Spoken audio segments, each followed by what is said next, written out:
My brother, an airline pilot, called me. I need to ask you something weird. Your wife, is she home right now? Yes, I said, a little confused. She's in the kitchen. My brother's voice dropped to a whisper. That's impossible. I froze. What do you mean? I saw her at the airport, he said, his words fumbling. Last night, she was leaving a hotel with someone. A chill ran down my spine. My heart skipped a beat. I had trusted her completely, or at least I thought I had. What are you talking about? Are you sure it was her? He hesitated. I know what I saw. I even took a picture, but I didn't want to call you without being certain. I didn't know how to tell you. I felt my world start to tilt. My wife, my partner for 8 years, in a hotel with another man? My stomach knotted, my thoughts scattering. I tried to compose myself. Are you absolutely sure it was her? Yes, it's her. I can't explain it either. That's why I called you. I didn't know what else to do. I hung up slowly, my hands trembling as I placed the phone on the counter. The kitchen smelled faintly of coffee and toast. The normalcy of it stabbed at me like a cruel joke. She was humming as she washed the dishes, oblivious to the storm about to hit her. I watched her, trying to reconcile the woman I knew with the image my brother had described. Every laugh, every touch, every late-night conversation replayed in my mind with a subtle, haunting doubt. Had I been blind all these years? Or was this just a cruel misperception? I tried to act normal. Hey, I said, forcing my voice steady. Can we talk about something later? She looked up, eyebrows raised. Sure, what is it? Her tone was light, casual, so utterly normal, it made my chest tighten. It's nothing urgent, I lied. Just later. Later. The word echoed in my mind like an accusation. Later meant confrontation. Later meant betrayal. Later meant admitting a truth I wasn't ready to face yet.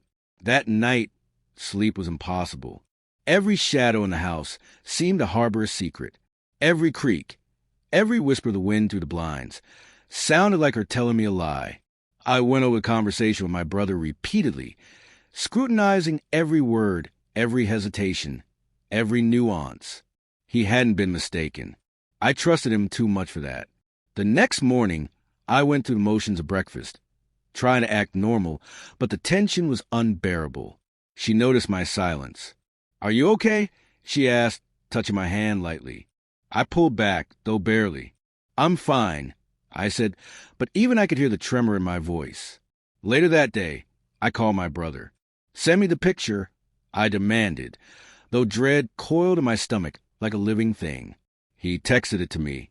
My hands shook as I opened the image.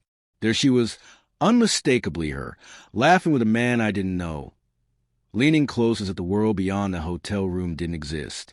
The reality hit me harder than I had anticipated.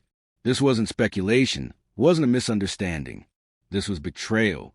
I wanted to confront her immediately, to demand answers, to scream until the walls of our house bore witness to my anguish. But a strange, cold part of me hesitated. I had to be sure. I had to hear it from her first. That evening, I set the table for dinner, but left it mostly untouched. She noticed the tension.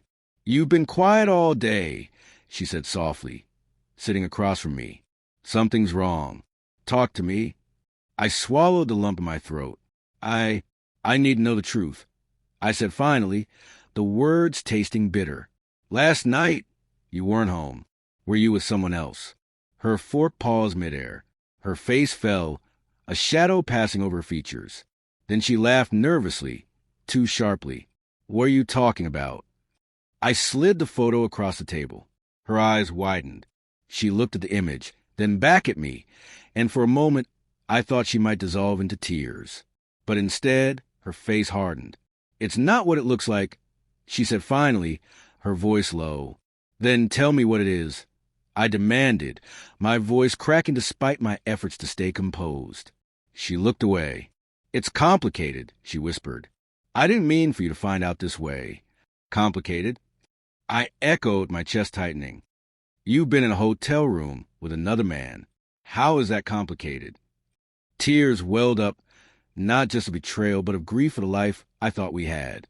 "I love you," she said suddenly, and I felt a cruel twist of irony in that phrase. Love. Had it ever been real? Or was it a mask, a careful construction over months and years? The silence stretched between us, thick and suffocating. I wanted to scream, to run, to escape this prison of doubt and heartbreak. But I stayed. I needed to hear everything. I needed to know whether this was a mistake, a moment of weakness, or a secret that had been growing like a poison in our marriage. She told me everything that night, not in a single confession, but in fragments, stammered sentences, half-truths stitched together with trembling hands. She claimed loneliness, a gap that she felt in our relationship, a moment of vulnerability that led to an irreversible choice. She begged for understanding, for forgiveness. I listened. Every word cut me deeper, yet I couldn't turn away. I loved her once. I didn't know if I could ever love her again. Days passed. The house felt empty, even when she was in it. Trust, once a foundation, had cracked into jagged edges. I wondered if we could rebuild, or if this fracture would define the rest of our lives. And every time the phone rang, I flinched. Every knock on the door made my heart race.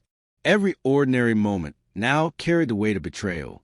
I realized, painfully, that love and trust were not guarantees. They were fragile, fleeting, and sometimes impossibly difficult to reclaim.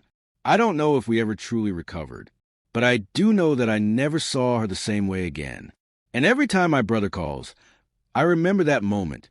The whispered words that changed everything, and I wonder how a single phone call can unravel a lifetime of certainty.